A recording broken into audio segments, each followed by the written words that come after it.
Just would like to wish everybody a really good morning. It's a beautiful day here in Sacramento, and welcome to the 27th Annual Envisioning California Conference, sponsored once again by the Center for California Studies at Sacramento State.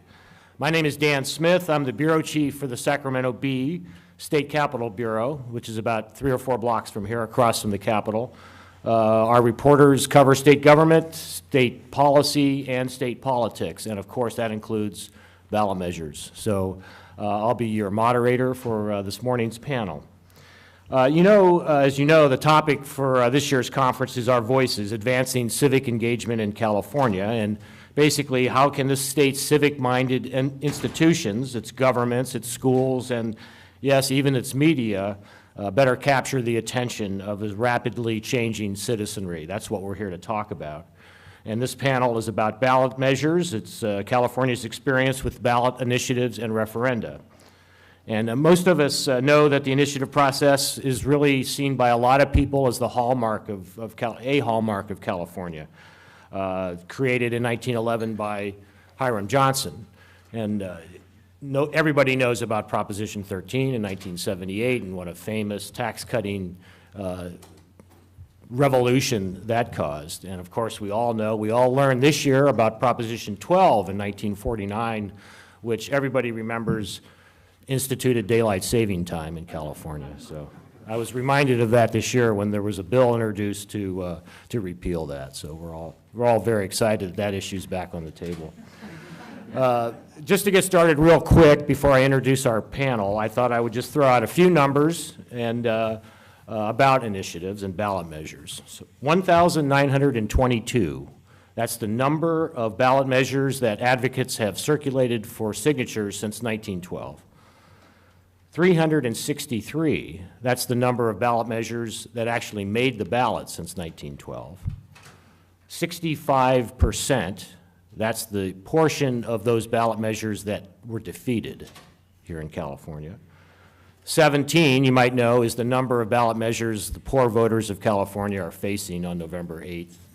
And this is my favorite number, and Tony will talk a little bit more about this, but $331 million, that's how much has been donated as of yesterday to pro and con sides of those 17 ballot measures.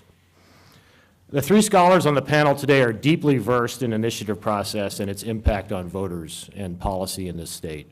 And we're going to start off on my far right with Tony Quinn, who's a longtime political consultant based here in Sacramento. He's worked for the legislature, the executive branch, the AG's office, the state's political ethics committee, the FPPC, and he's spent decades working on the California Target Book, which is the foremost authority on political demographics and trends in California. And Tony's going to talk a little bit about the money that I just referenced and how voters are reacting to that.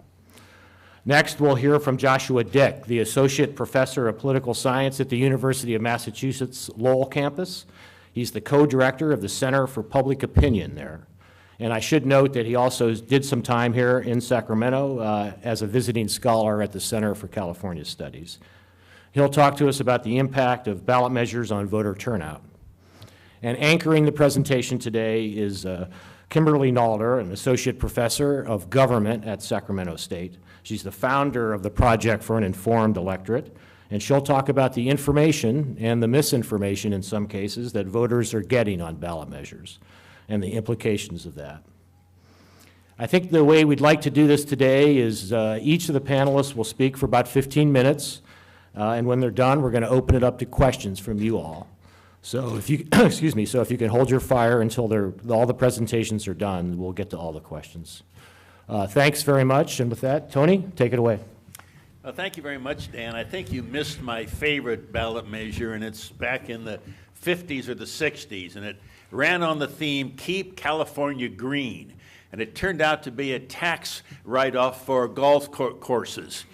So there are some ballot measures that have done strange things. I think that one actually passed. Everybody knows about the initiative process begins with the progressive reforms of the Hiram Johnson era. For a long period of time, this was not used much. And the modern use of the ballot measures to make policy really dates from the Coastal Act of 1972, when the environmental and more liberal groups realized this tool was there, and they could circumvent people in the legislature that didn't want to pass things that they wanted. And of course, in 1978, the conservative forces realized the same thing with Proposition 13, with our liberal legislature over the years. For quite a number of years, policy was being made through the ballot measure process. A lot of our criminal justice laws were written through the ballot measure. But today, I think it's become a big business. And I want to talk kind of about the business side, which is what I know because I worked on a bunch of these ballot measures, mostly on the no side when I was working. One thing that you do learn early, and Dan mentioned it, is that most of the voters turned down these ballot measures.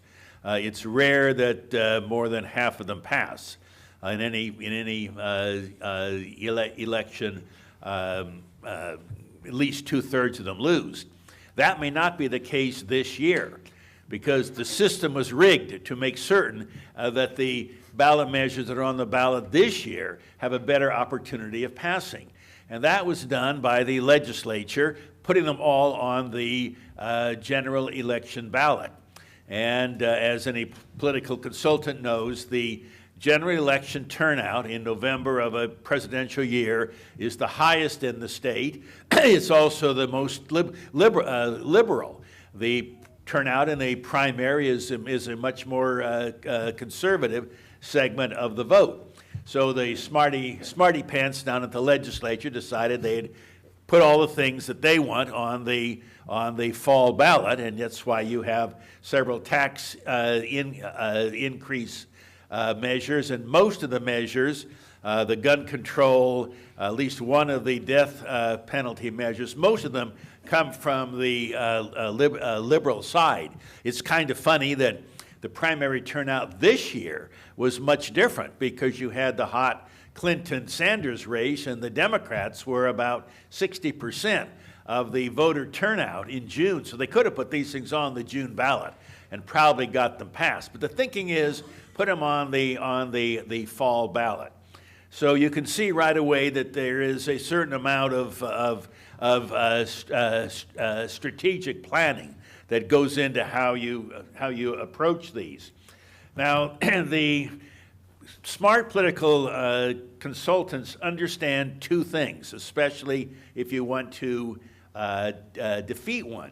Number one, you plant doubts about the measure with the public. The people that draft these things invariably put too much into the ballot measure. They're too long, and they don't realize they may have put something in that may have an unintended effect.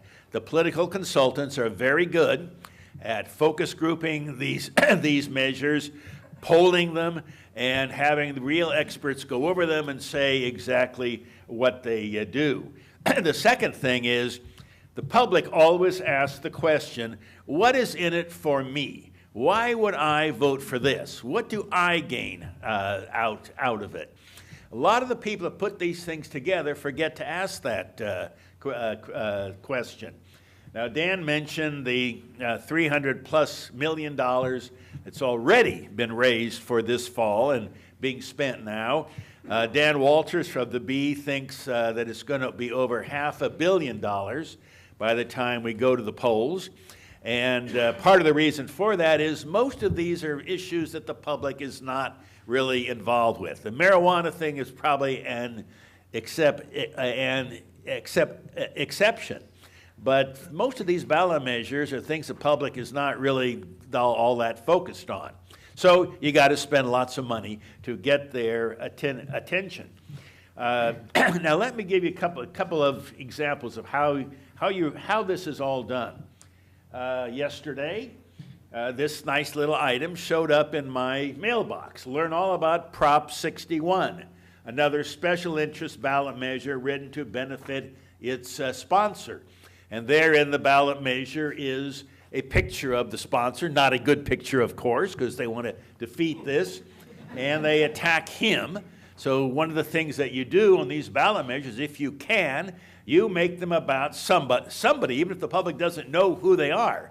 There's going to be $100 million that's already been raised by the no on Prop 61. A lot of it's going to be spent telling you what a bad guy this is, the guy that wrote it. Now, it's interesting. If you pick up your voter guide, you go to Prop 61 and the arguments, the argument against it. Prop 61 was written and is being promoted by Michael Weinstein, the controversial president of an organization that brought in more than $1 billion selling prescription drugs. If you read the thing that you received in your mailbox, it says exactly the same thing. One of the tactics is these arguments are written in July. They have to be, because you got a time period for the people to look at them, and what you've done is in July you decide what you're going to be sending to the voters in the fall. So you track the argument that you made here in the mail that you send, because people think this official thing from the state, is really true. And so if you're making the same argument here, they're going to read it there, and then they're going to also read it here. And my sense is that things like this Proposition 61 historically lose. The reason is the opponents can find something to pick apart. And in this particular case, it sounds fairly simple. It sounds like a pretty good idea. The state of California should pay no more for drugs than the Veterans Administration pays. And the drug companies are certainly not popular these days. You can pick up the newspapers about all kinds of increases in drug prices. So on its face, this would seem like a pretty easy sell. But what the opponents have done is they have made it a big issue about who sponsored it. Therefore, again, making the people say, well, I don't know anything about this guy. Why would I want to make him rich? And also finding things that are bad in here. Now, another thing that I got in the mail says veterans are going to be harmed. We don't want to harm veterans, There's the Purple Heart, and I don't know, that's a Bronze Star. And so this thing that was supposedly going to tie drug prices to the veterans' drug price, the opponents are saying actually does exactly the opposite. Is that true or not? I don't know, but they have $100 million that they're going to tell you that's true. Now, why are they doing this? Well, drug sales to the state of California, according to my helpful analysis here, runs to something like $3 billion a year. So $100 million to protect that is not a bad, it's something that you should expect that they will do. If you attack a special interest, the special interest is going to spend money to fight back. The oil companies did when you tried oil taxes. Cigarette companies have, and the unions did when they tried to take away their right to spend money on politics in 2012. It goes both ways. Now, actually, the truth of the matter, according to somebody that knows this stuff, is this ballot measure is not that bad for the drug companies in California, but they don't want it to become a big deal across the country, where they have to spend money in 50 states trying to kill it. So they figure in liberal California, if we can kill this, we're not going to have to worry about it again. Again, my sense is that they will probably succeed. Now, here's one that I think will not succeed. And again, as I have said, the voters know these things. The voters read their ballot pamphlet. So here is no on Proposition 56. It's cheating schools out of money. Look at that, cheating schools out of $600 million a year. Well, I go to my ballot pamphlet and see what in the world is this thing all about. And what do I find? This is the cigarette tax. It had nothing to do with schools. So what you've got here is some clever consultant trying to fool the voter. Voters don't like that. My sense is that, I don't know what else they're going to do. They now have some doctor in his smock saying that this is a bad thing and that he's against smoking. But my sense is that we may very well pass this smoking tax increase.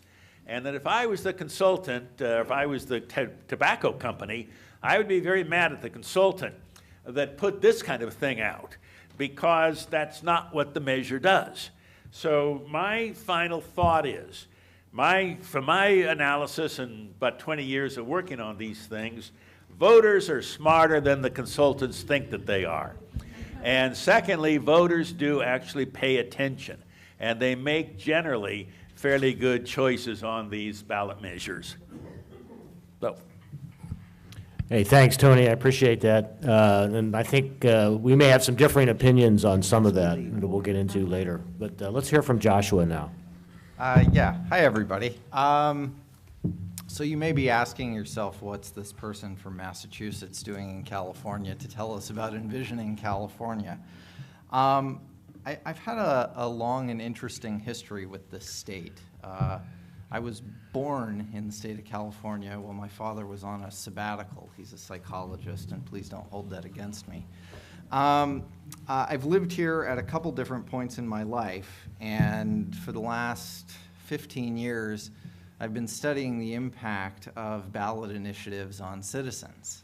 Now, my approach to studying the ballot initiative is not just to study California, although I have numerous published articles that have used data from California, because California happens to use the initiative process these days just about as much as any other state. Really the most since the 1970s. The only state that's close is the state of Oregon. So I'm a 50-state researcher in the sense that I try to look at the way that voting on ballot initiatives affects the way that people experience their democracy. What's the difference in the way that you as Californians experience your democracy than someone, say, in the state of New York, which doesn't have the ballot initiative process, where when I taught at SUNY Buffalo for 6 years, my students had no idea what a ballot initiative was. And so I want to talk about two general themes from the research literature today. The first is that voters have a complicated relationship with the ballot initiative, which is really focused on the idea that they vote on initiatives or they like voting on initiatives, but they like voting on initiatives for generally symbolic reasons. And I'm going to try to explain what that means a little bit. The second piece of this is that states that use the ballot initiative a lot, like California, generally get higher voter turnout because of the ballot initiative, but they get it without promoting the other parts of the civic engagement package that you hope exist. Higher levels of knowledge, higher levels of efficacy, and higher levels of political interest. So we get turnout without engagement, without real, deep, long-lasting engagement, or what some in the research literature have called educative effects. By and large, educative effects are non-existent. The other piece of this is that we increase turnout at the expense of decreasing trust in government. And so those are the two general themes that I want to talk about today. So first, voters' complicated attitudes about democracy. If you look at any polling that's been done by any of the great polling organizations that we have in the state of California, CalSpeaks, PPIC, Field, and others, you'll find that voters like initiatives. If you ask them, do you like this process? Do you think it's a good idea? Majorities, large majorities, will say, yes, this is a good idea. But if you research that further, it's important to understand that voters like initiatives for a negative, not a positive reason. And that negative reason is that they don't like public officials. That the level of trust that we have in public officials, not on policy, but on their willingness and ability to do the right thing, is very, very low. And so the other piece of this is that Americans, and this is very difficult to kind of wrap the brain around, is as we have become more aware of how our government works, we like it less. So we have a constitution which is replicated in a U.S. Constitution, which is replicated through the guarantee clause in 50 state constitutions. It gives us a representative democracy with checks and balances and separation of powers. And that type of system produces legislative gridlock, okay? And one of the things that Americans hate the most is legislative gridlock. And so that's one of the reasons that they like the initiative. The initiative gets things done. It's a means to get around all of the negative parts that they see of the process. But what's interesting is that by most accounts, if you look at studies of policy responsiveness, that is, legislatures reacting to shifts in public opinion, you see that policy responsiveness in the United States is quite high. Okay? Voters are angry at government because of process and corruption, not because of policy. It's generally non-policy reasons that voters dislike their government. And as voters and Americans become obsessed with process, they start to look for ways to make that process feel better rather than to create better policy outcomes. If you actually break it down, John Hibbing and Elizabeth Tice Morris did this wonderful study called Stealth Democracy, where they say that people prefer a government by NSIDs. And what's an NSID? It's an empathetic, non-self-interested decision maker. Okay? Empathetic, non-self-interested decision maker. Essentially what that means is that in a perfect world, people prefer to be governed by benevolent, unelected bureaucrats. Okay? The problem is that they don't believe that that exists. They don't believe that they believe that that's kind of a mythic creature, a mythic thing out there. And so, because of that, voters say that they like direct democracy, that they like voting on issues begrudgingly. It's a begrudging preference to want to be involved in the decision-making process simply because they believe that anyone who gets involved in politics does so for nefarious or self-interested purposes. But that cost that is expended by sifting through and reading this little light reading here is a cost that's imposed on voters who vote in these states. Okay, and that is a real cost of having to learn about 17 issues. Okay, it's also a cost because seeing this thing reminds voters that government isn't capable of doing this, that the representative part of the democracy doesn't work well enough that we trust them to make these 17 decisions. And so that is a constant reminder in the brains of the initiative voter versus the non-initiative voter. Now, when we get down to what it is that voters like and don't like about the initiative process, it's important to understand that there are a number of things, despite this overall view that I like democracy, there are a number of things that they don't like. Okay, having a pro-democratic response and saying, I like the initiative and referendum, when people see that in a survey, it's kind of like saying, I like America, apple pie, the Statue of Liberty, and freedom, right? But in fact, there's a number of things, if you ask them in surveys, people don't like. They don't like the power of special interests in these measures, the amount of money that's spent in initiative campaigns, and the number of initiatives on the ballot. Okay, so themes of today, right? Dan started with some fantastic numbers that fit within that. Now, Tony pointed out a key theme that I think is really important, which is that most measures fail. Okay? Most measures fail.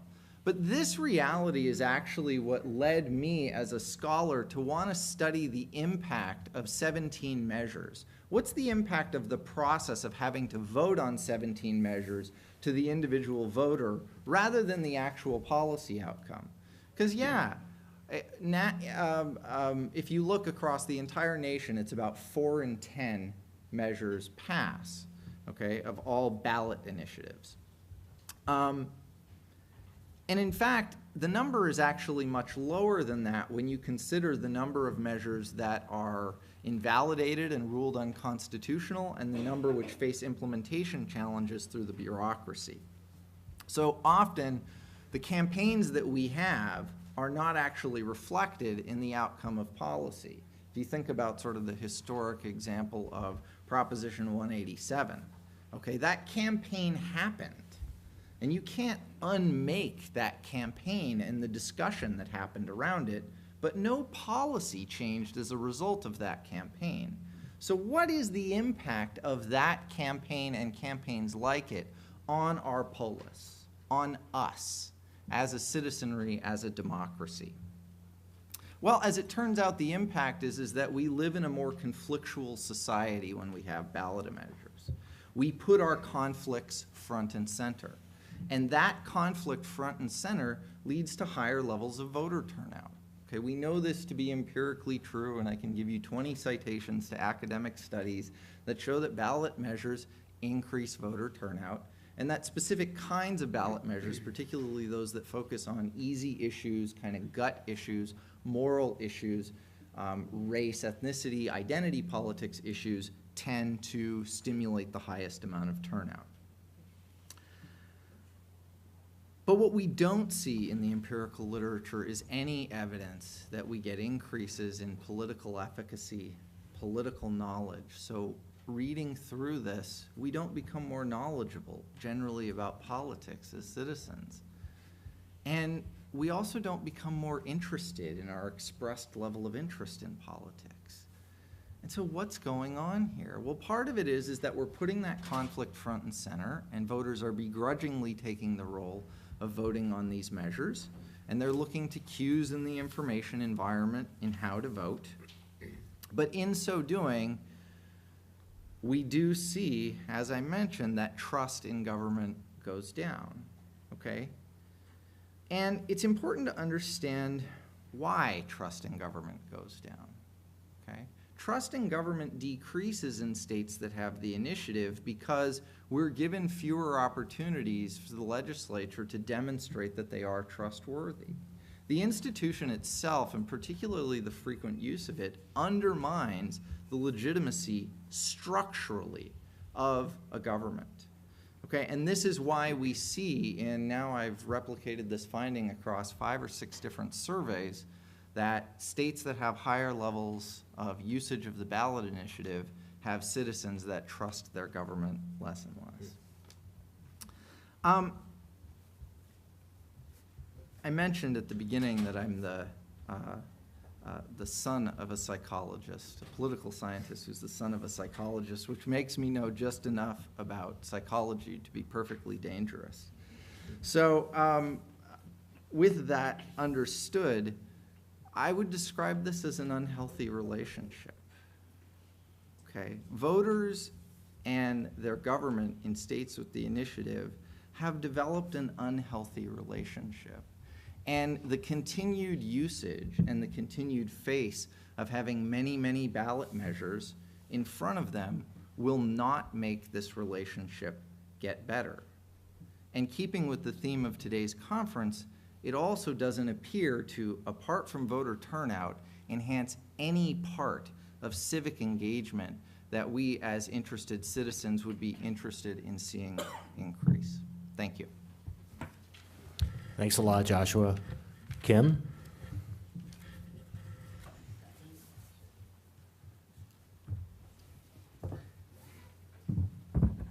Okay, forgive me for being the one who's using PowerPoint, and somebody has to do it, right?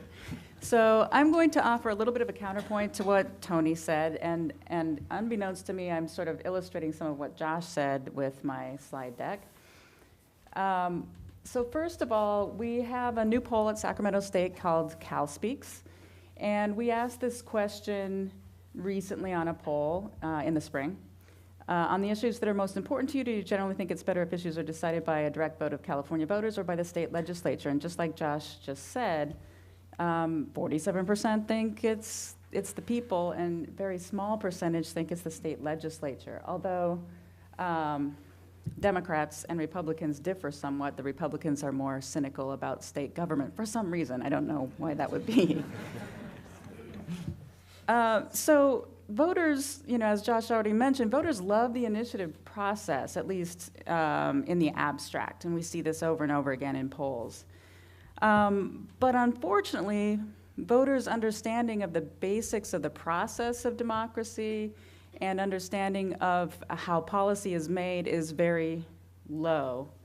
And so, for example, this probably is hard to see, but we asked if Democrats have a majority in the California State Senate. That's something that's been consistently the case for quite some time. And we had 33% saying it is true, 17% thinking it's probably true, 22% not sure, 9% probably false, and 13% false. So they're sort of all over the board. So a lot of people actually think it's the Republicans. Many people are not sure. So that shows that people aren't paying attention to state politics at all, right? If you can have that misunderstanding, you haven't been watching the legislature.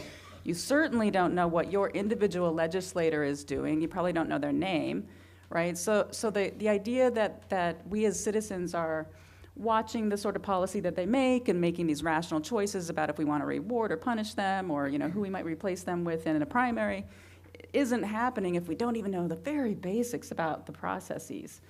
Another example of this is from a poll we did in 2013 with the Center for California Studies on local politics and fiscal issues.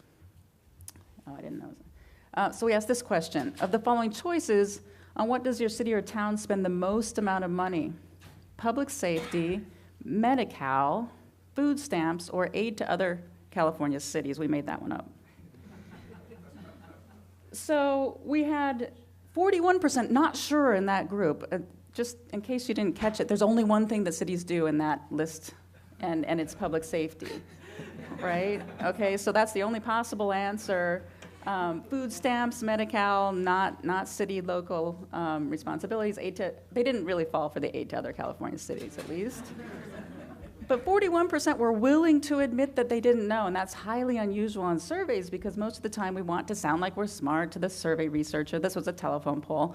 So people, would have an incentive to give some answer, but they just didn't know, right? So people are confused about what even different levels of government are responsible for, not to mention the specifics of policy.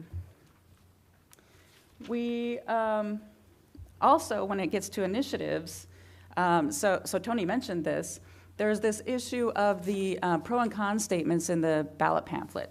We did an initiative explainer here at the public library a couple of years ago, and there was this woman in the audience asking the question about the ballot pamphlet, and she was outraged when we told her that the pro and con section is not vetted for accuracy, that it could be exaggerations, it could be misleading. And she's like, well, the state is publishing it. They're sending it to our house. And she was just outraged. And she was probably right, because it turns out that a lot of people take it at face value, right? So we asked, gosh, that's so small that I can't even read it. Do you think that they're legally required to be factual? 16% thought it was true, 21% thought it was probably true, and 36% not sure, right? So a lot of people are misunderstanding this or just don't know, right? So they read it and say, I don't know if it's true or not. And only a smaller subset understand that it's advocacy, right? And so they're making arguments that may or may not be true. So that could be very misleading when we're voting as well on individual measures and relying on that voter pamphlet to do so. So you would say, well, what's okay about all of this is that maybe all voters aren't especially informed, but we have sophisticated voters, right? We have some people who really understand politics and policy, and they're the ones that are more likely to vote. So we really don't have to worry about this problem too much because, the ignorant will select themselves out, basically. And we do know that political knowledge is higher with income, age, education, political attentiveness, knowledge in other areas, participation, an information environment that provides a lot of information. But here's a question that I put on several field polls over a couple of different years. As you may know, in 1978, California voters approved Prop 13, which reduced local property taxes. To the best of your knowledge, did Prop 13's reductions apply to residential, commercial, or both? Okay, think about the answer yourselves. Residential, commercial, or both?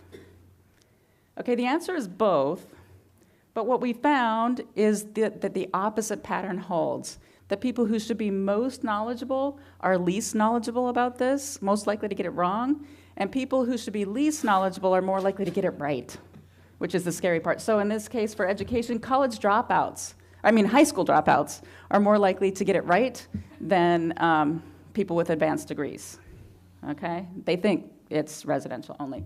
That same pattern with income, higher income people are more likely to get it wrong, and lower income people more likely to get it right. Political attentiveness, same thing. People who pay more attention are more likely to be wrong. People who pay less attention get it right. Age, you would think, okay, so it's 1978. A lot of people weren't even born yet, right, or not politically aware who are voting today. And so that would explain it. No, same thing. Younger people more likely to get it right. Older people more likely to get it wrong. Knowledge, you'd say, okay, well, what about other political knowledge on other questions, knowledge of politics and policy? Same pattern. The people who know more in general get this one wrong. Voter registration, maybe it's people who vote who know. Nope, same pattern. Homeowners, it's Prop 13, it's about taxes for property. Same pattern for home ownership, right? People who are renters are more likely to get it right than people who own homes and pay Prop 13 taxes. So essentially, we had this inverted knowledge relationship with this particular measure with Prop 13, right? It's probably because of self-interest partially, so homeowners and people, people in those categories are more likely to own homes and think about that, and so they know about the property tax on residential.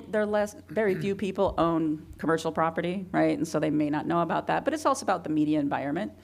I did go back and look at the media coverage of Prop 13, and the commercial aspect was mentioned consistently over all the years since 1978. So it is in the press, it's just that we ignore it because it doesn't pertain to us directly. So some more questions, I won't go too long, but there are other questions that have this same pattern. At the time of this survey, the average CalPERS recipient gets less than $30,000 a year in retirement pay. If you read the B, you wouldn't think this was the case. Sorry, B people. But it turns out that people who pay the most attention are more likely to get it wrong.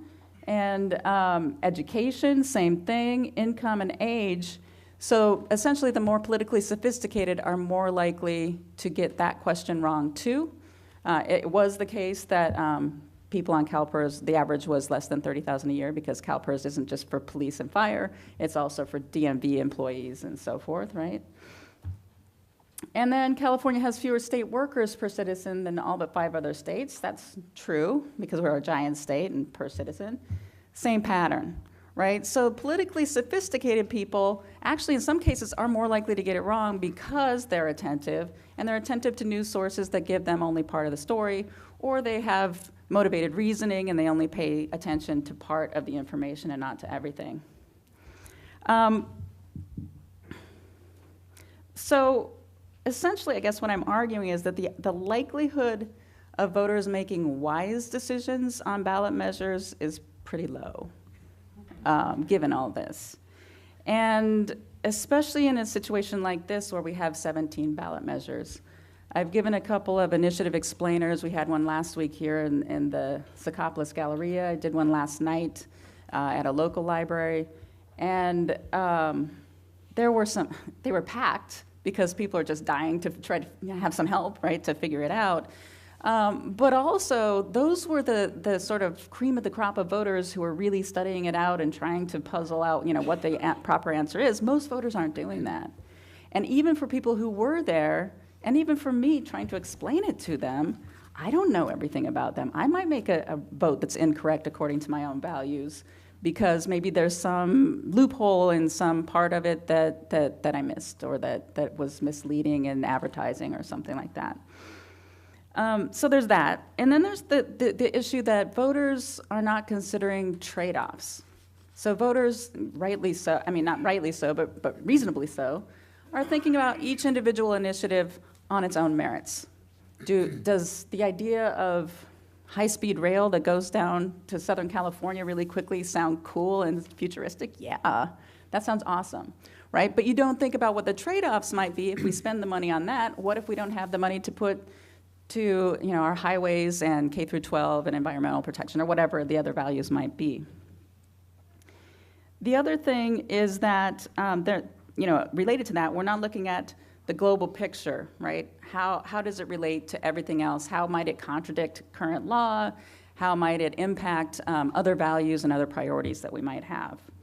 The other problem, of course, is that a lot of and other people have touched on this, but a lot of the initiative advertising is misleading, and there's no requirement that it be honest and straightforward, and so we are confused. And then we have things like the plastic bag initiative this time around, 2 of them. Prop 67 is the one that the environmental organizations and and so forth would support. Prop 65 is the one put on the ballot by the plastic bag companies to benefit their bottom line, essentially. But it sounds like it's the other way around. If you read it, 65 says it's going to benefit the environment, 67 doesn't. And so unless you did some research and looked at who's paying for what, you wouldn't understand that. And most voters, I mean, you know, we'll see how it turns out, but I bet most voters miss that. And so we end up voting in ways that are not consistent with our own values and not consistent with what we would prioritize if we were to look at the entire picture. And then we end up with bigger consequences like ballot box budgeting, where we tie ourselves up with previous initiatives, so the legislature actually has very little wiggle room in terms of what it can spend money on because so much of the budget is tied up from previous initiatives. Again, citizens may not want those priorities if they were having a clean slate and looking at it. We make constitutional amendments by initiative, which is insane.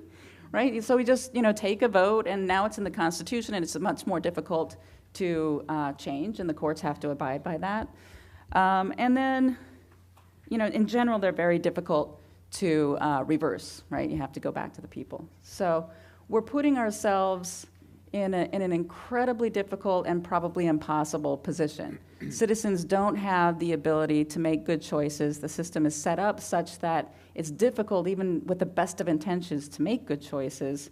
And we end up with unintended consequences and regulations and constitutional amendments that may not be in the best interest of the people. All right. Okay, thanks very much. Where do we start? Let's open it up for questions now. Do we have is there a mic in the room that or we're just going to shout them out? Shout them out, okay. Sure, in the back. Hi.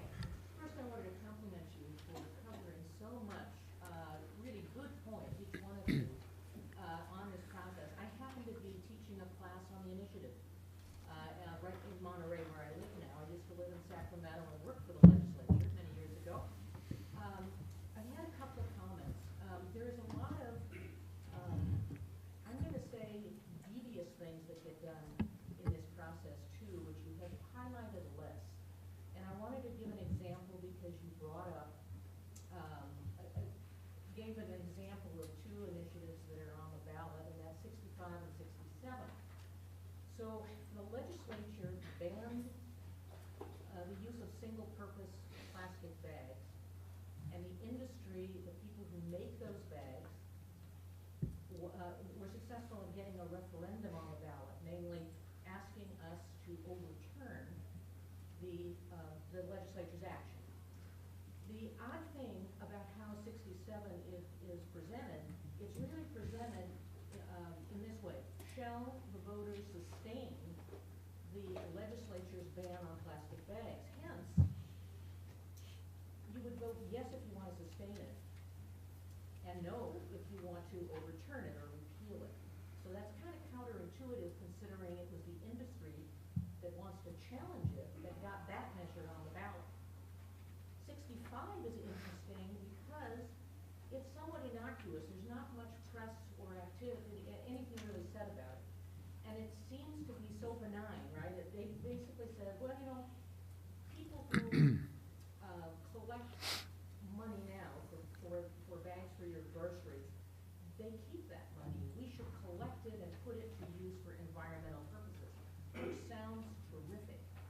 But I think the strategy, it's brought to you by the same people, by the way, that brought you the attempt to repeal the bag. The strategy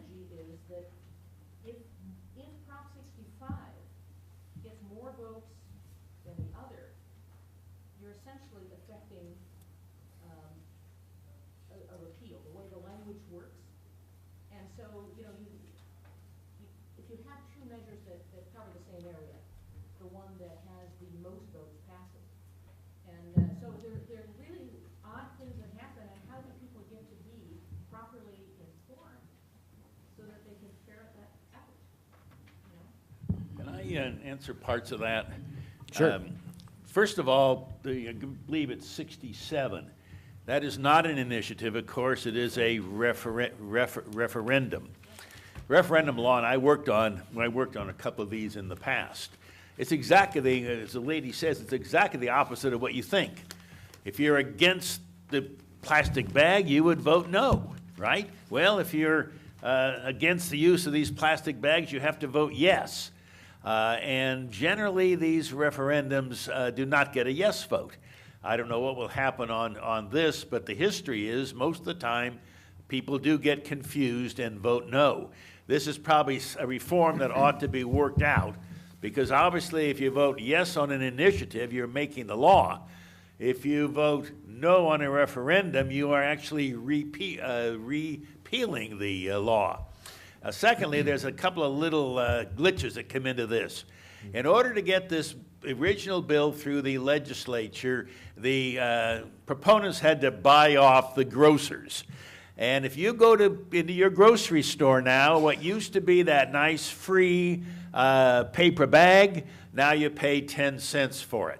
So when the grocers figured they were going to make money on this, they became big supporters of screwing over the bag industry. And of course, you can buy a plastic bag, which is what I do. You can buy one for 10 cents, so I kind of wonder, you know, how much sense all of this makes. But 65 is to get even. And if you'll notice what it really does, and of course the voters won't understand this, it takes that money away from the grocers and uses it for other purposes. What you're really dealing with here is two competing special interests. And that is very often the case. And the voters are asked to kind of weave their way through all of this and figure out what it is. If I can just add, the point you raise is exactly one that's a major problem with voting on these things, is when you have multi-topic initiatives, it becomes very difficult. One of the modal outcomes that happens when you have multiple initiatives on a single topic is people get confused and they vote no.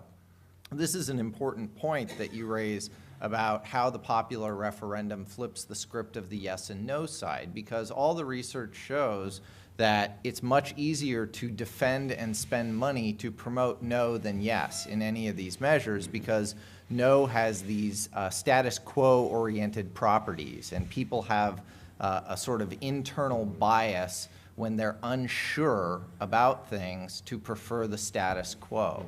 And so no is the status quo, but if the legislature has passed a policy that we are now repealing, then as you rightly point out, yes is the status quo and no is the repeal, but it still has that positive property. And so yeah, I mean, they're confusing. Sure, sir. I guess I have an observation that leads to a question. The observation is that usually the initiatives get organized by a particular special interest group or a particular individual with a being inclined about something. And so these groups come together, and sometimes they're sophisticated organizations like Infrastructure for the Highways will actually involve lots of different interest groups that will come together to pass the highway plan. But other times they're just these one-off coalitions that come together and fall apart at the end of the initiative itself. With two possible exceptions, there hasn't really been a sustained effort to create good public policy through the initiative. They've more turned into these kind of one-off efforts, right? So the first being the original progressive movement, the second being when Schwarzenegger tried to do 4 initiatives at once and went overboard. But that leads to the question. To your point about the benevolent philosopher king disinterested from making these decisions, unlike grocers with a bagging device, has there ever been an effort that anybody's aware of where a group could come together with that benevolent, good public policy goal to create a sustained effort to actually write good initiatives that don't have a lot of loose ends hanging in them, and to try and do good public policy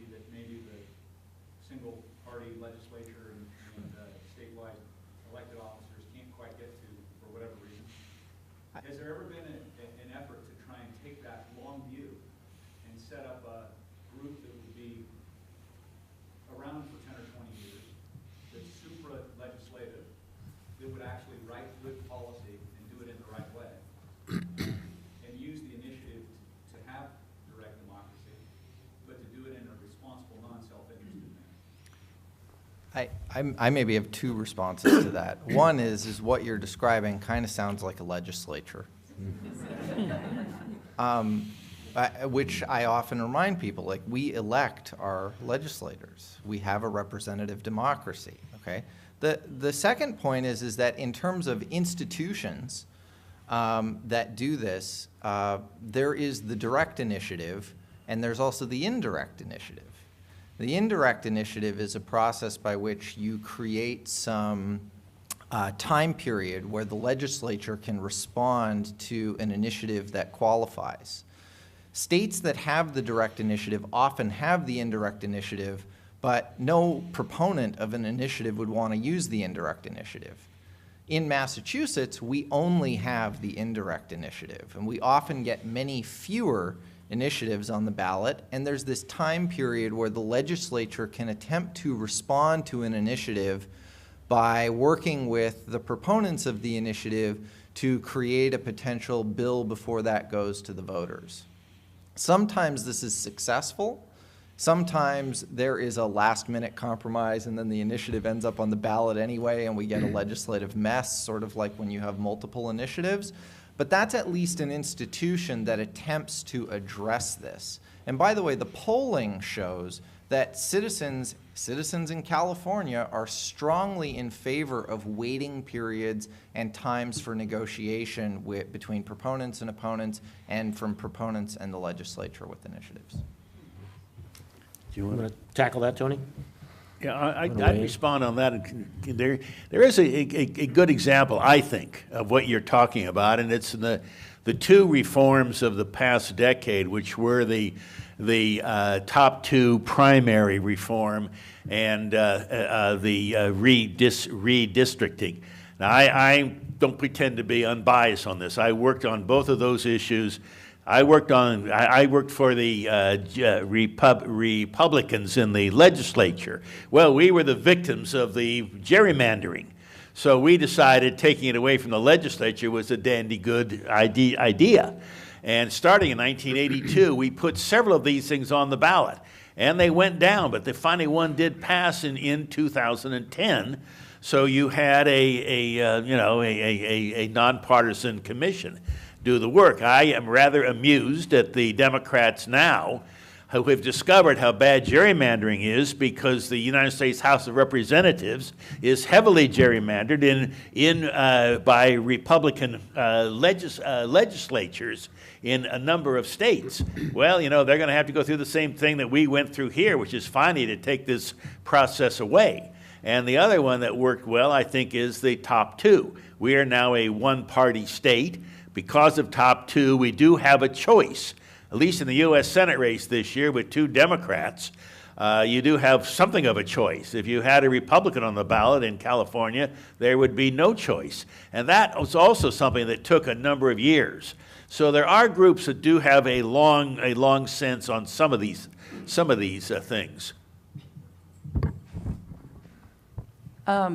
Though there's a problem with top two, there are several problems with top two, but one of the problems is that third parties really have no viability. They don't have the ability anymore to campaign between primary season and the general election, so that even if they didn't intend or think they would win, they used to have the opportunity to get the message out during that time period, and that almost never happens now under top two. There are organizations like California Forward, I think they're trying to do something like that, but the problem is that citizen groups or public interest groups tend to not have a whole lot of money. Talk to the League of Women Voters or organizations like that, and it costs a lot of money to put initiatives on the ballot. You need to pay signature gatherers, and since money equals speech, we will always have the competition from the signature gathering organizations that requires money. So.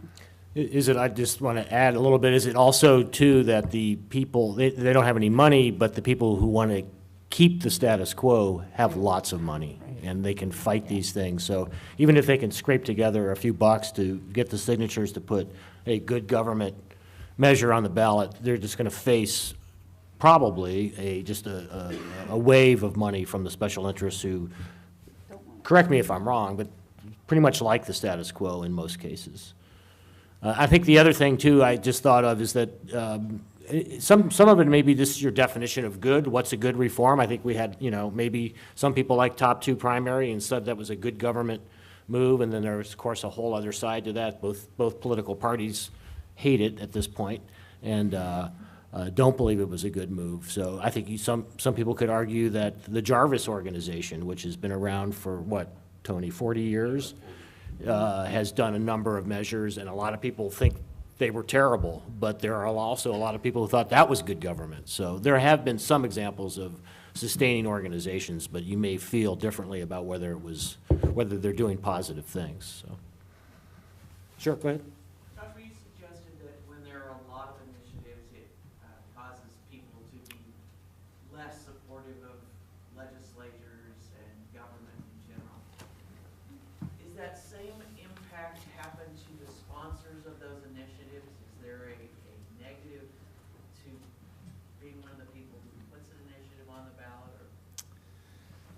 It's definitely true that people develop reputations who are consistent users of the initiative process. They develop sort of a name. But I would say that that's kind of a rare instance. I would also deflect this question a little bit to Kim, because you might be able to answer it better than I could. But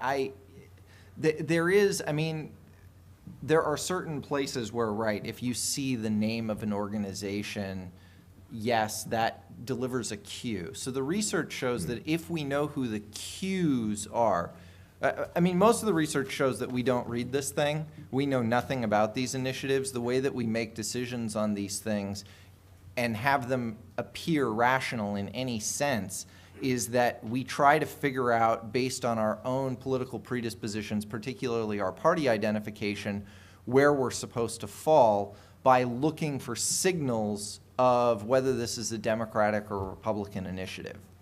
So we try to find cues, and there is actually pretty strong evidence of party line voting on ballot initiatives. And so often it's trying to figure out who that person is. But there are people who develop strong reputations. Maybe the strongest reputation in any state right now is a guy by the name of Tim Eyman in the state of Washington, right, who has for the last 20 years, every cycle, puts an initiative on to try to decrease taxes in that state. So yes, but I think a lot of initiatives are these ad hoc committees. Kim, do you have? Yeah, I think the short answer is that it requires a high level of attentiveness to track that and to know. Charles Munger puts something on the ballot every election cycle and maybe develops a reputation over time that people may, again, use as a cue, pro or con. Howard Jarvis weighs in and puts money into initiatives and has for many, many years, obviously. So maybe there's a reputation over time, but I don't know particular data on what the direction of that is. It isn't just the outside groups. A number of these ballot measures the legislature itself puts on, and basically they're the constitutional amendments. I think one of us said that it's a crazy process in California that we have to vote on them. The legislature cannot pass a constitutional amendment, and we have a constitution, that's that long. If you look at Prop 52, that's an interesting example of this. The legislature, all this thing does, it assures federal matching funds for our Medi-Cal. Without this, we're going to lose a bunch of federal matching funds. The Obama administration said, you guys got to pass this measure in order for us to send you the money that we want to send you. It's that kind of a funny thing. There's no organized opposition to it. The hospitals, who are the beneficiaries of the Medi-Cal spending, they want to have it passed.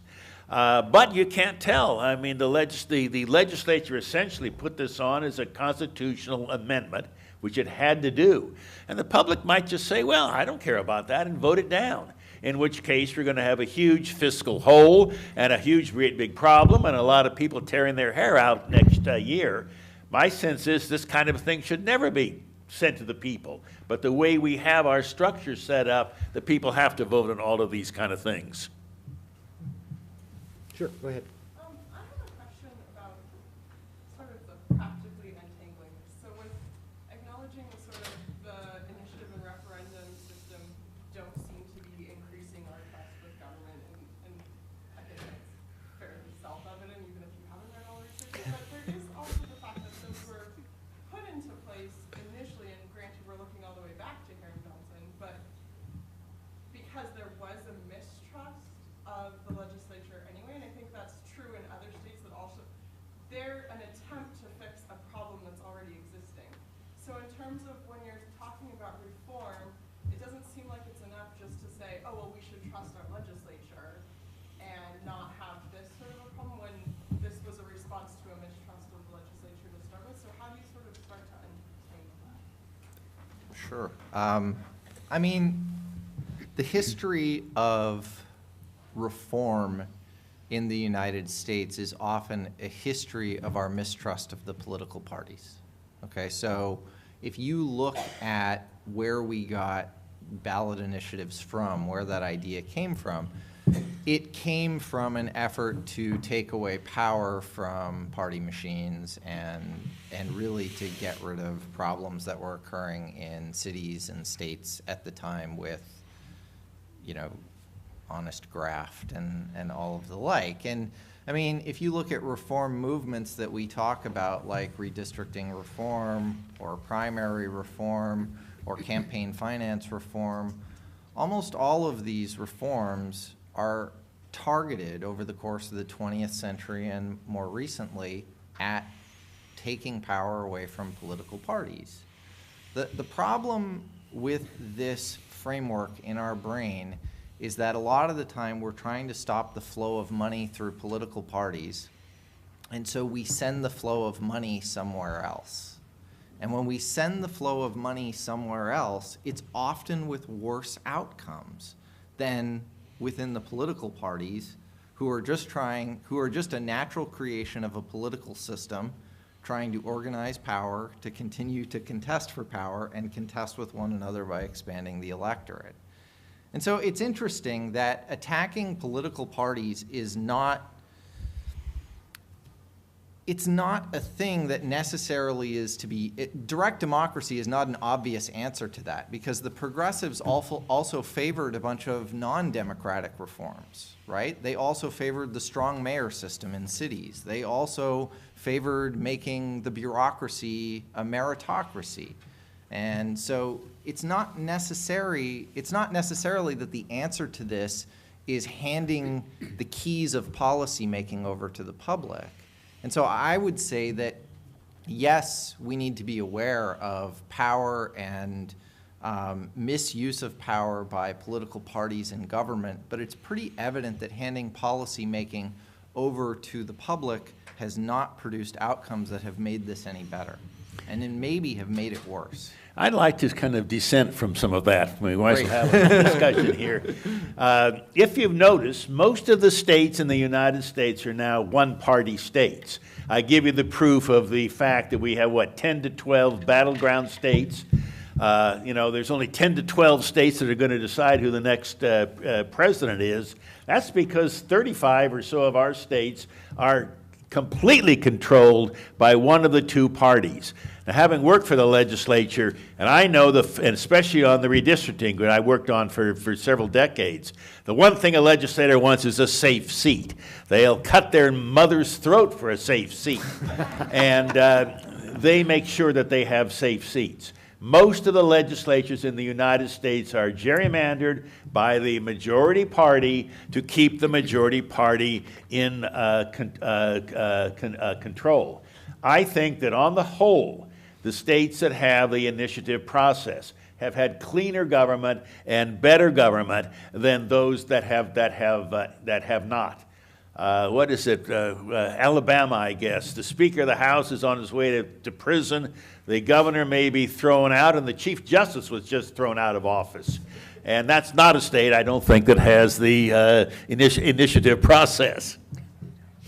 You know, when Joshua was talking about that, I was wondering about New York. He said New York has no initiative, and I guess we think New York is about, you know, maybe as corrupt as it comes, but is it, maybe that's just false. Is it provided better government in New York, better state government? So this gets into this really complicated argument of what you mean by better. So can I point to more instances of corruption in New York and Illinois who has the ballot initiative, but their law is so convoluted that it can't actually be used? Yes, but corrupt politicians in those states are also in prison. And so the system has, you know, vetted those politicians out and put them in prison. And I guess I'm thinking of better outcomes from, are we experiencing as citizens our democracy in a fundamentally better way? And it's different for sure, and maybe there is less corruption. Although, you know, I do believe that California has the most polarized state legislature in the country. According to data on roll call votes. So it's not producing more moderate outcomes in terms of what's happening in the legislature. People aren't necessarily happier with their government, and certainly they say they trust the government less in California than they do in New York. So, I mean, it's a weird place that we're in, right? And this is the question that you always get is are we better off by just having a representative government? Well, it's not that representative government doesn't give us potentially corruption and lots of problems. It's a question of whether the institution of the ballot initiative gives us unintended consequences, right? And I'll go back. We're talking about, in this panel, civic engagement. And on the question of civic engagement, outside of increasing voter turnout, the ballot initiative is empirically a failure at increasing civic engagement. And by some metrics, it's not just a failure, it actually has had negative consequences, particularly on the question of trust. If you look at the state, a map of the United States and which states have the initiative process, it's predominantly in the West. And if you look at maps of corruption, it's more predominant in the East. So there's a pattern, just saying. But the other point I wanted to make is that one of the concerns that the progressives had 100 years ago was special interests, the railroads in particular at that time, right? So theoretically, or hypothetically, the process is intended to give power to the people so that we can get the sorts of policies that we prefer outside of the influence of wealthy companies and corporations and organizations. Is that what our initiative process does today? I mean, obviously not. We're asking, like, could we maybe come up with some process where we have people who, you know, could come up with good citizen-oriented initiatives?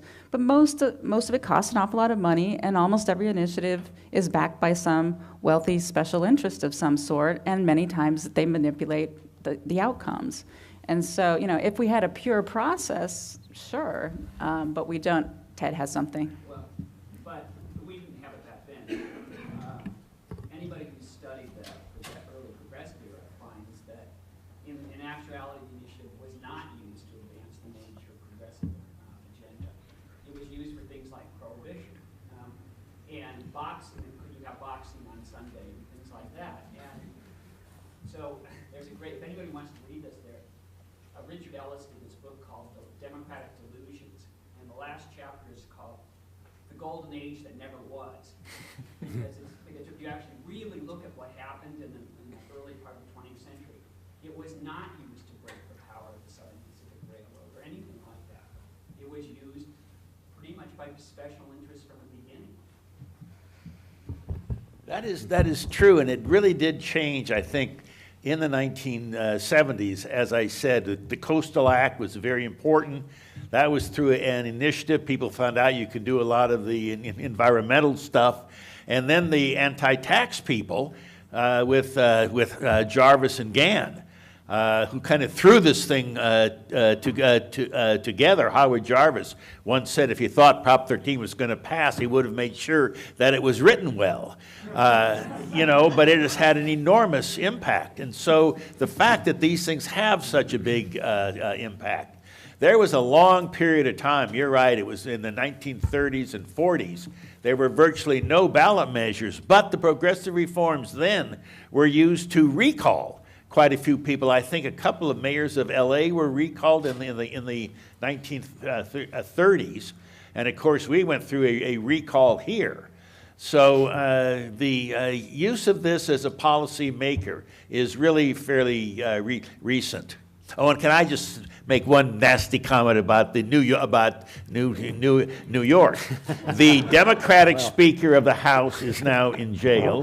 The Republican head of the state Senate is on his way to jail. Now they were elected by their constituents. Not only that, their colleagues made them the leaders, and even the governor there thinks the legislature does a terrible job.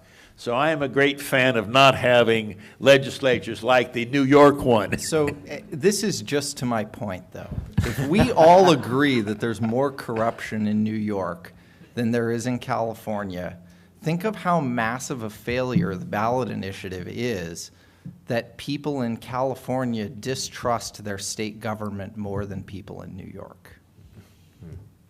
That, to me, means that if we design this reform to make things better, it hasn't worked.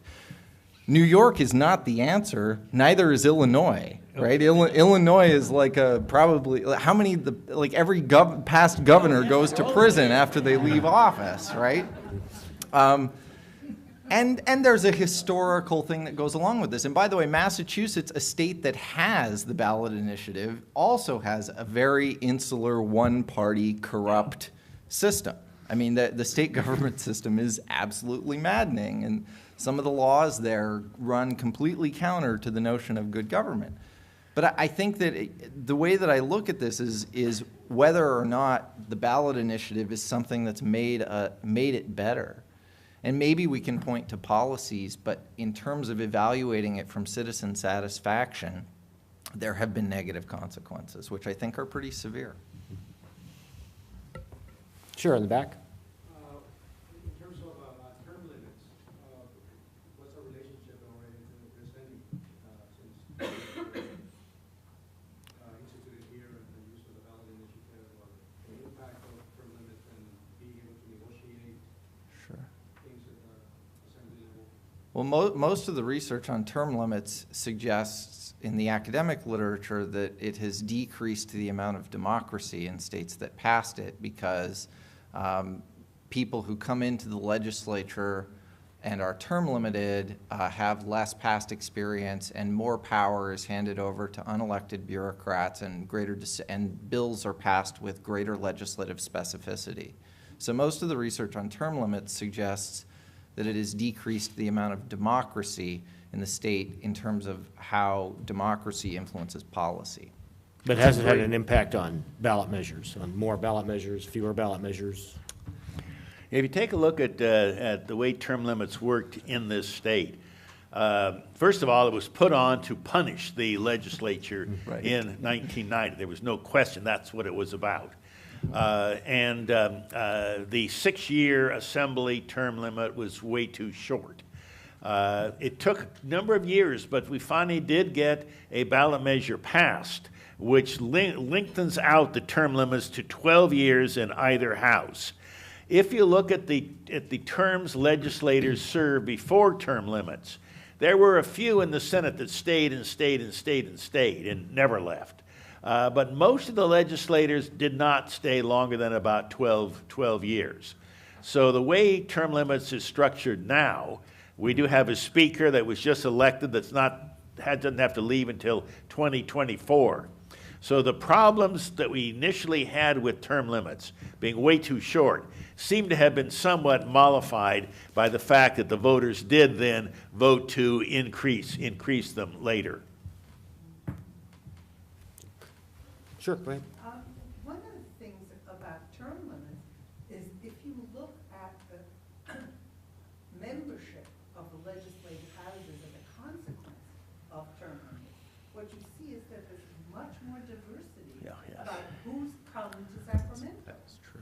And so if you're gonna look at the good side and the bad side, the bad side is that the newcomers know very little and they depend on the bureaucrat and all that sort of thing. But if you look at who's representing the demographic of California, the number of women, the number of Latinos, the number of black people who serve in positions of power is radically different as a result of term limits on the old guys who've been there forever. That's absolutely true, and I've always been amused by the fact that Pete Wilson, when he ran for governor in 1990, he ran on term limits. If you looked, and he also ran on having the Supreme Court draw the districts. He wouldn't let the legislature draw the districts in the 1990s. If you look at the end of that decade, what was the impact? Far more Latinos were elected because old white guys got tossed out. And I certainly am aware from my years in the legislature that it was old and white. And term limits, and male, absolutely, and male. And term limits clearly changed that. Now, whether most people think that was a good idea, I can assure you, having known the people that put the term limits on the ballot, they were not thinking, gee, shouldn't we have more women and Latinos elected? And so sometimes there are unexpected consequences. But term limits and Pete Wilson on redistricting in the 1990s fundamentally changed who served in the legislature by the end of that decade. It did result in a reduction in African-American members of the legislature, though. And I wrote my dissertation on term limits, so I've taken a vow never to speak of it again. I'm not sure about women either. I think that number may be dipping, so I don't. The trajectory was actually good before 140. Yeah. And then it plateaued. Yeah. Sure, go ahead. The original concept of the progressives was a citizens initiative or citizens effort. Of course, that's changed. So now we have an industry of the signature gathering companies. One is kind of a historical trivia question. What is the highest percentage that we've ever gotten by volunteers? Does anybody know that? And part two is there anything any of you think we can do to increase the volunteerism versus the paid signature gatherers? Do you want to tackle that? Project for an informed electorate? No. I can just say that the governor, there was a bill, I think, that was tried twice and vetoed twice that was pushed by the unions, that required signature gathering efforts to have 5% of their signatures gathered by non-paid volunteers. And it was written in a way that union members were non-paid volunteers. So the governor vetoed that twice. So there's been an attempt for partisan reasons to try to increase volunteerism in the signature gathering phase, but Look, we live, Kim mentioned this before, we live in a world where money is speech, right? That's defined as the reality by the Supreme Court, and there's actually no exception really in issue campaigns because unlike a candidate race where you could presumably put limits in because you feared corruption, there's no fear of bribing, right? And so I guess unless you say that they're bribing voters, but that's not the same thing as running lots of commercials or having lots of paid signature gatherers standing outside of grocery stores saying, oh, this isn't whether you support it or not, this is just for whether we should vote on it. Again, making that appeal to the democratic norm instead of the appeal to the rightness of the policy. I honestly do not see a way in which we can remove this. And as Ted Lasher pointed out from the back there, it really never has been. Like that golden age of direct democracy, intention and actuality are very different. There really hasn't been an era where we've seen the most of the initiative or even a significant number of initiatives start as sort of bottom-up citizen groups. They are usually backed by, big money. The question I field most often in Massachusetts is people are like, are voters bothered by the fact that most of the money spent on the propositions are from out of the state? And my answer is always, voters have no idea. So I don't know that we can fix that. It's kind of interesting that because the turnout for the governor's race was relatively low in 2014, the level of signatures that you need, which is tied to the turnout, dropped. So it's easier to get a measure on the ballot now than it was. So you would think there would be less paid signature, but that's not the case. There are some people, and I kind of tend to agree with some of this, that say, number one, one reform is make the proponent pay the cost of doing the legal analysis. Right now, you come up with $200, send it to the Attorney General, and the whole Attorney General and Secretary of State have got to spend all this time figuring out what these things say. So make these people pay more. Maybe you would have fewer of them then. There's also some thinking that make it required to have a higher number of signatures. Of course, this was a system that was started when California had 2 million people. Well, we now have 40 million practically, and so it's going to be much, much different. I do think there are some reforms, but again, when you do a reform, you never know what's going to happen. And it might be exactly the opposite of what you actually want. Sure. Go ahead. So the panel has done a good job in presenting to us highlighting the problems of the ballot initiative process. Like you've got data, like how there's 17 and there's people that don't understand, there's money in it. I'm interested in learning, like, do each of you personally have policy innovation recommendations to improve the initiative process? I want an initiative that says, the more initiatives, the more reporters I get to hire. I think Tony was getting at this. If we had a vetting process prior to the initiative being placed on the ballot, that was more rigorous, vetting it for legal challenges, right? So we have, we've had initiatives before that pass and go straight to the courts and never make it into law. If we had a better vetting process prior to that. The signature gathering thing would do it, I think, if we could get a different U.S. Supreme Court decision on money and politics, but that's quite the long shot. There are all kinds of different proposals that are out there, but they all have these problems of unintended consequences or legal restrictions that make them impossible. And the fact is that there's money behind interests, and unless we could somehow make the world such that that wasn't the case, it will always be problematic, I think. I can't let you get away with the dig on the Citizens United case, which is the great Satan on the left. Number one, it does not affect California at all.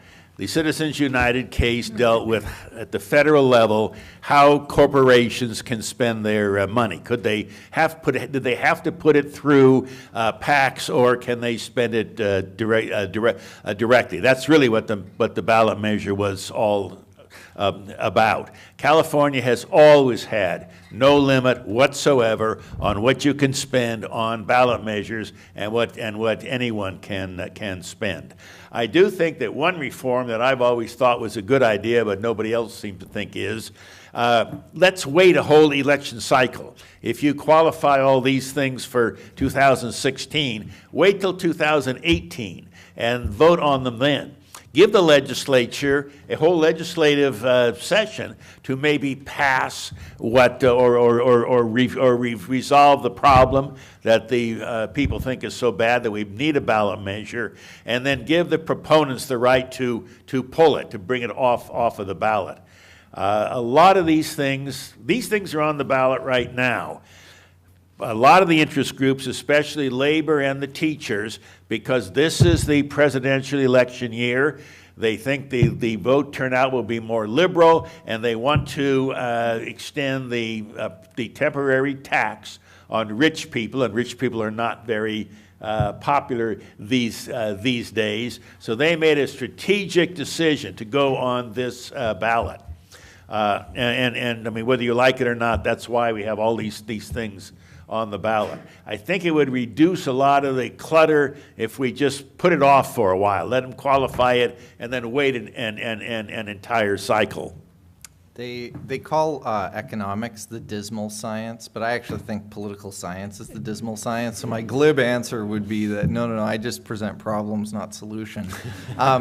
If you ask me personally, though, I would say that the things that would make or do make the process work better if you look across states is eliminate the constitutional initiative entirely. No changes to the Constitution by initiative unless you also institute a supermajority voting rule. So any changes to the Constitution should require a supermajority or shouldn't go through a public vote at all, should be a combination of legislative and public action. 2, I'm with Tony, the waiting period works great. That's what the indirect initiative is. Get rid of all direct initiatives, make all initiatives indirect. It would decrease the number of initiatives. It would make the initiatives that got through subject to a deliberative process between proponents and legislatures, and it would make those initiatives that did get through more serious and less reactive.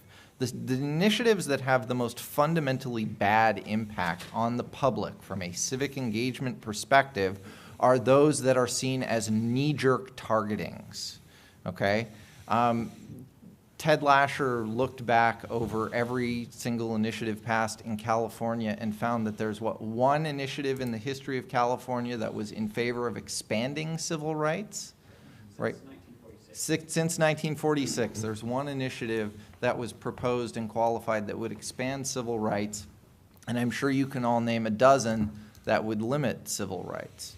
And so I think that's what we're talking. If we're interested in making good policy, then we need to bring some form of deliberation into the process, and we need to treat constitutions like what constitutions are, which are meant to be sort of stable documents.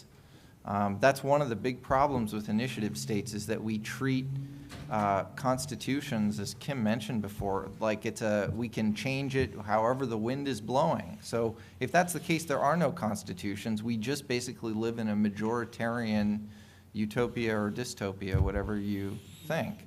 So those are the changes that I would like to see made. I don't think you can get rid of the initiative, because I think that doing so would actually really anger voters in places that you have it.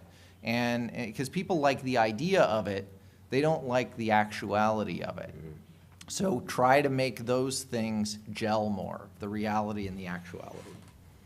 That was a great question, by the way, to, I think, probably close the session. I think we have 1 minute if you folks want to say anything. One last word of wisdom. One quick thing. I completely agree on the constitutional amendments. If you look at our Constitution, which is terribly long, a whole lot of the gibberish in there was passed through constitutional amendments put on the ballot measure, not by the legislature, but by the people.